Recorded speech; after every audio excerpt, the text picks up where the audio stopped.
रोज मुकाबला जाता है ना, तो लगातार पार्टियों के जो प्रदेश के कार्यालय होते हैं वहां पे बड़े नेता बैठे रहते हैं और न्यूज 18 पे परिणाम देखते रहते हैं, और यहाँ पे जो अधिकारी हैं उनको फोन घनघनाते रहते हैं कि जल्दी से काउंटिंग करिए, जल्दी से सर्टिफिकेट दीजिए, जल्दी से नतीजे जारी करिए। तो कहीं ना कहीं एक पॉलिटिकल प्रेशर भी देखने को मिलता है जब मुकाबला जो है वो बहुत रोचक हो जाता है और बहुत करीब का हो जाता है। और दतिया में वही स्थिति जो है वो यहाँ पर फिलहाल बनती हुई दिखाई देगी, नजर आएगी बहुत ज्यादा। मुझे नहीं लगता कि एक तरफा ये चुनाव जाने वाला है, क्योंकि जिस तरीके के यहाँ के जातीय समीकरण रहे हैं, सियासी समीकरण रहे हैं, क्षेत्रीय समीकरण रहे हैं, और पिछले चुनाव उठाकर देख लीजिए, उनके नतीजे देख लीजिए।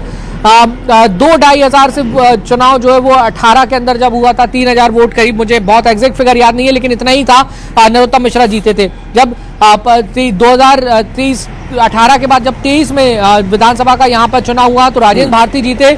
जीत का अंतर वही 10,000 के अंदर ही था, 7-8-10,000 वोटों से कांग्रेस यहाँ पर जीती थी। तो जब लाखों की संख्या में वोटर्स होते हैं और वहां पर अगर 10,000 वोटों के अंदर अगर हार जीत हो रही है तो ये साफ बताता है कि यहाँ पे जो इलेक्शंस हैं वो इतने आसान नहीं होते, बहुत कांटे का मुकाबला होता है। और इस बार तो तीसरा ट्विस्ट भी है, वो है दामोदर यादव, उन्होंने भी दमखम से यहाँ पे चुनाव लड़ा है। तो वो जो वोट ले जाएंगे वो बीजेपी को डेंट करेंगे या कांग्रेस को डेंट करेंगे, उसका हम बाद में एनालिसिस करेंगे, लेकिन फिलहाल मुकाबला बहुत रोचक है यहाँ पे। जाहिर है, और ये रोचकता आप भी वासु बढ़ा रहे हैं। एक तो देखिए राजनीतिक खबर है, उपचुनाव के रिजल्ट के बारे में हम चर्चा कर रहे हैं, उस पर भी आप क्रिकेट के एग्जांपल्स देंगे तो लोगों की दिलचस्पी न्यूज 18 में इतनी बढ़ जाएगी वो और कहीं जाएंगे भी नहीं। वैसे भी कांग्रेस के कैंडिडेट, पार्टी के कार्यकर्ता छोड़िए, आम आदमी भी न्यूज 18 पर ही ये खबर देखना पसंद करेगा, क्योंकि जो एग्जाम्पल और जिस तरीके से ग्राउंड से खबरें और तेजी के साथ हम पहुंचा रहे हैं, जाहिर है कहीं और ये मिलेगा नहीं। लेकिन बासु, सर्टिफिकेट का आपने जिक्र किया, मैं जरूर चाहूंगा कि हमारे दर्शकों को आप थोड़ा विस्तार से बताएं कि ये जो सर्टिफिकेट इशू होने का जो प्रोसेस होता है, ये इसी तरह से है कि एक ईवीएम की काउंटिंग हो चुकी है जिसमें इतने वोट हैं, जिसमें फिर बाद में किसी तरह की गड़बड़ी होने की संभावना खत्म हो जाती है क्योंकि सर्टिफिकेट बन चुका है। क्या यही वजह होती है बार बार जल्दी से जल्दी सर्टिफिकेट लेने की, और क्या ये सर्टिफिकेशन होना और ये प्रोसेस को स्लो करेगा बासु? बिल्कुल आशीष, देखिए थोड़ा सा समय ज्यादा लग सकता है, लेकिन 2018 के चुनावों से कांग्रेस ने इस प्रक्रिया को अपनाया हुआ है और कांग्रेस इस पे लगातार जोर भी देती है।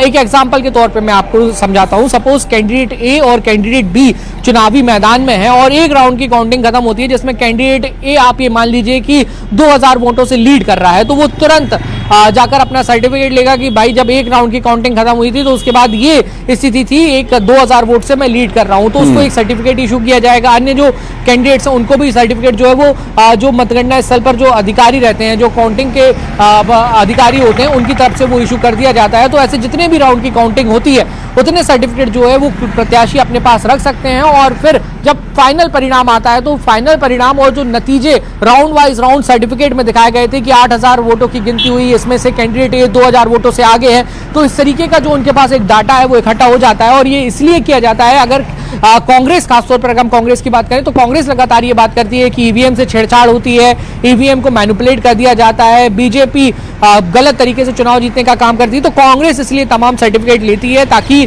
कहीं कोई गुंजाइश ये ना बाकी रह जाए कि कहीं कोई गड़बड़ी हुई है या वोट बढ़ाने का या वोट घटाने का काम किया गया है, जैसे कि आरोप लगते हैं, जैसे कि बातें होती हैं जब भी काउंटिंग्स होती हैं या भी रिजल्ट आते हैं। तो इसलिए ये सर्टिफिकेट जो है वो काफी महत्वपूर्ण हो जाता है और संभवतः इस चुनाव में भी कांग्रेस जो है इस पूरी प्रक्रिया को अपनाएगी। कांग्रेस के नेताओं से जब हमने परिणाम के पहले बात की थी तो उन्होंने साफ तौर पर कहा था कि हम लोग बहुत सतर्क हैं और तमाम जो सावधानियां रखी जा सकती हैं वो रखेंगे। तो इससे थोड़ा सा डिले जो है वो हो सकता है, हालांकि बहुत ज्यादा फर्क नहीं पड़ने वाला है, कोई बहुत बड़ी ये प्रक्रिया नहीं होती है, लेकिन हाँ थोड़ा बहुत डिले जो है वो इससे कहीं ना कहीं हो सकता है। लेकिन ये चुनाव की पारदर्शिता के लिहाज से आप कांग्रेस और बीजेपी का के लिहाज से ना भी देखें तो चुनाव की पारदर्शिता के लिहाज से और ये पारदर्शिता चुनाव आयोग के लिए एक चुनौती रहती है, जिसको अब तक मेंटेन किया है चुनाव आयोग ने, और पूरी दुनिया में वाहिद ऐसी संस्था वासु ये है जो अपने काम को लेकर के दुनिया भर के अवार्ड्स जीत चुकी है और पूरी दुनिया में भारतीय चुनाव आयोग का डंका बजता है। और आज दतिया में भी उसी तरह का सुनाई देगा चुनावी शोर। राकेश अचल जी हमारे साथ जुड़ गए। राकेश जी, बहुत स्वागत है, राजनीतिक विश्लेषक हैं आप, हम आपके अनुभव का हमारे दर्शकों तक जरूर संदेश पहुंचाने का प्रयास करेंगे। और राजीव के पास चलेंगे, फिलहाल हमारे सहयोगी ग्राउंड जीरो से इस वक्त हमारे साथ जुड़े। राजीव, बात वो अधूरी रह गई थी पिछली बातचीत में कि किस दफ्तर में क्या बन रहा है आज, कौन लड्डू मंगा रहा है, कौन जलेबी, कौन पोहा मंगा रहा है आज, क्योंकि जश्न तो मनेगा अब, चाहे वो किसी भी खेमे में मने, लेकिन तैयारी तो हर तरफ की गई होगी लोगों के द्वारा। ग्राउंड जीरो पर क्या है सिचुएशन काउंटिंग को लेकर के, क्योंकि रुझान आने में थोड़ा समय लग रहा है?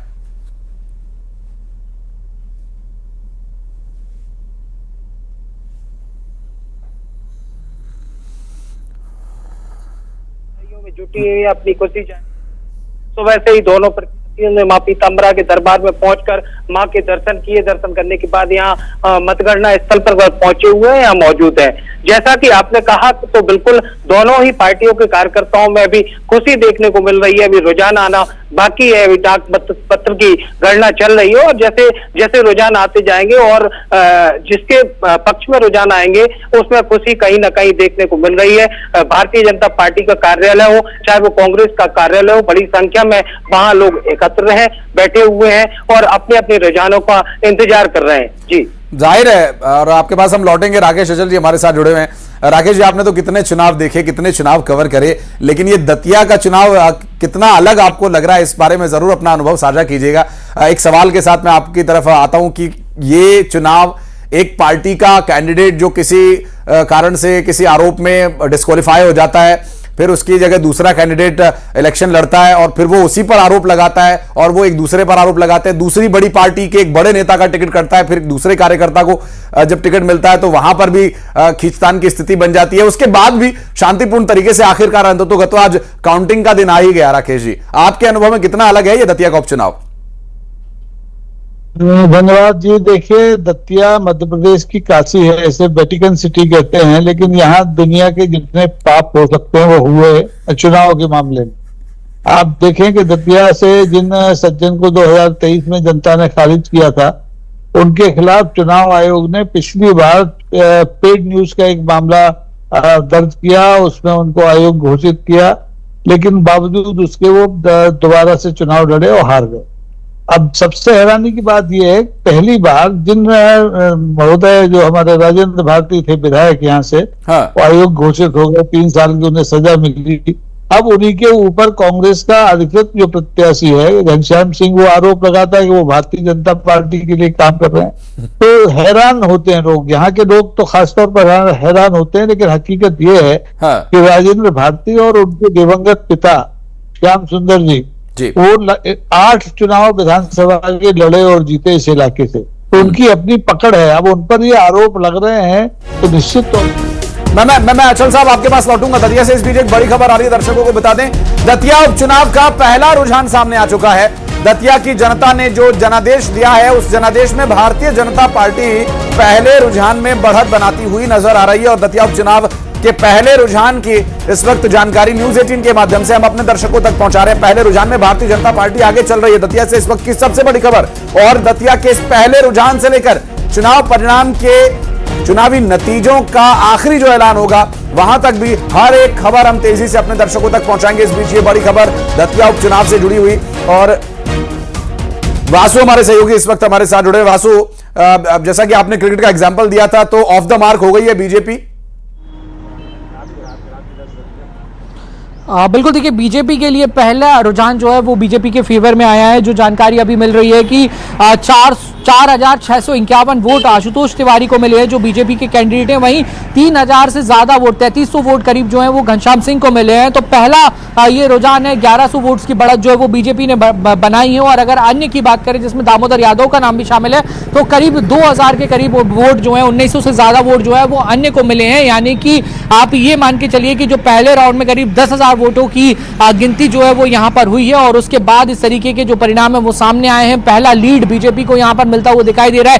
1100 वोट से अधिक वोटों से जो है वो बीजेपी फिलहाल यहां पर लीड कर रही है। और जैसे जैसे काउंटिंग बढ़ेगी, रुझान और भी ज्यादा सामने आएंगे, और भी ज्यादा रुझान स्पष्ट होते हुए नजर आएंगे। लेकिन फिलहाल बीजेपी के लिए अच्छी खबर, जो बहुत कांटे का मुकाबला दोनों ही पार्टियों के बीच में माना जा रहा था और वैसा रिफ्लेक्शन भी दिख रहा है। देखिए, बहुत ज्यादा एक तरफा लीड नहीं है, एक तरफा वोटों से बीजेपी आगे नहीं गई है। 1100 से ज्यादा वोटों से बीजेपी आगे है। पहला ही राउंड की काउंटिंग अभी जो है वो खत्म हुई है और इस तरीके से 14 राउंड की और काउंटिंग होनी है। ये लीड कितनी ऊपर जाती है, कितनी नीचे आती है, कांग्रेस क्या इस पूरी वापसी जो है वो यहां पर कर पाती है, ये भी देखने वाली बात होगी। लेकिन इस सबके बीच जो बड़ी बात है वो यही है कि बीजेपी को फिलहाल यहां पर एक लीड मिलती हुई नजर आ रही है। जी मैं वासु लौटूंगा आपके पास। राकेश अचल साहब से इस पर एक रिएक्शन ले लिया जाए। राकेश जी, पहली जो रुझान की तस्वीर आई है वो आशुतोष तिवारी के पक्ष में जाती हुई नजर आ रही है। भारतीय जनता पार्टी के हैं, वो थोड़ा लीड कर रहे हैं और अभी तो थोड़ा समय है करीब 14 राउंड की काउंटिंग अभी और बाकी है। और जो आप जिक्र कर रहे थे दतिया की जनता के कंफ्यूजन की, मैं चाहूंगा आप उस बात को पूरा करें, क्योंकि वो देख रहे हैं कि जिस पार्टी को वो वोट करने वाले हैं, जिसकी तरफ वो जा रहे हैं, उनके नेता आपस में लड़ रहे हैं, तो ये कंफ्यूजन जरूर रहती होगी। ये देखिए, दतिया का ये जो उपचुनाव है रोचक इसलिए है कि यहाँ भारतीय जनता पार्टी कांग्रेस से तो लड़ी रही है, लेकिन वो भारतीय जनता पार्टी के अपने कार्यकर्ताओं से लड़ रही है। उन कार्यकर्ताओं से जो पूर्व गृह मंत्री नरोत्तम मिश्रा के समर्थक हैं और जिन्हें टिकट न मिलने की वजह से इन लोगों ने, आपको याद होगा, 15-18 घंटे दतिया को बिल्कुल एक तरह से बंद करके रखा हुआ था, चक्का जाम हुए थे, तोड़ फोड़ हुई थी। तो भारतीय जनता पार्टी के लिए अच्छी खबर ये हो सकती है कि पहले राउंड में 1100 वोट मिल गए हैं, लेकिन उससे पिछले चुनाव के आंकड़े अगर आप देखेंगे तो उसके हिसाब से पहले तो 7,000-8,000 का अंतर पार करना है और उसके बाद फिर जीत के लिए मेहनत करनी है। तो अब जैसे जैसे अब ये किस क्षेत्र के अभी मतपेटियां खुली है मैं नहीं जानता हूँ, ईवीएम खुली है, हाँ। लेकिन ग्रामीण क्षेत्र में मुकाबला तगड़ा होगा क्योंकि सारी मेहनत कांग्रेस ने ग्रामीण क्षेत्र में की है।